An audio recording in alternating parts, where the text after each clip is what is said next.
right, hello wine drinking people. Time for more of what I've had to drink yesterday, and just one lonely wine on this review, but one very expensive wine. And I always say, man, this job keeps getting better. From the owner of Gurkha Cigars, and I'm, you know, $450. Is that a lot for a bottle of wine anymore? Not when it comes from Napa Valley. Not when it comes from two great vineyard sites. And this one's a blend of Wildcat and Saffron Vineyard up on Mount Veeder. And this wine is all that, and a box of chocolates, or should I say a Gurkha cigar, and the very high-end cigar manufacturer. And what's better to go with a nice cigar than a big bottle of Napa Cabernet? And that's exactly what this is. The 2012 vintage, well, you couldn't come out with a better year to come out with a high-end luxury product from Napa, because 12 is a killer vintage from Napa. I was out there in February at the Premier Napa and tasted about 300 wines from 12, and they were all outstanding. And $450 would be cheap if this wine was sold at Premier Napa, because yeah, they had the biggest, I mean, Premier Napa ever, $6 million.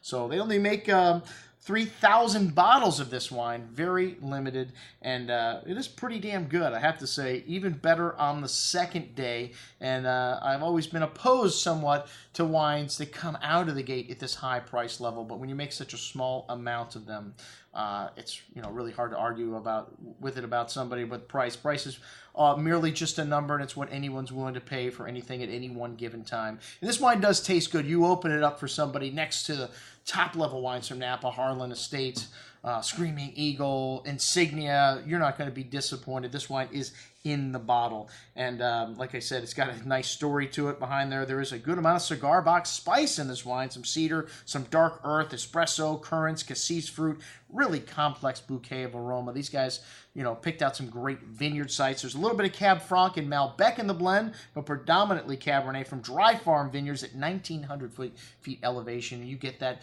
incredible concentration you get from mountain fruit and that earthy character. But this wine has got a ton of fruit, and that is a character of the 2012 vintage. Really concentrated and rich on the tongue with layers of that dark berry and currant fruit, and echoing that earth and spice from the nose through the long finish. This wine needs some time. Fairly drinkable right now. It was only bottled 20 days ago, and I can just imagine with a little more time this wine coming together even further in the bottle. So, I mean, a great first effort from Brandon Cellars, this Asura Cabernet Sauvignon from Napa.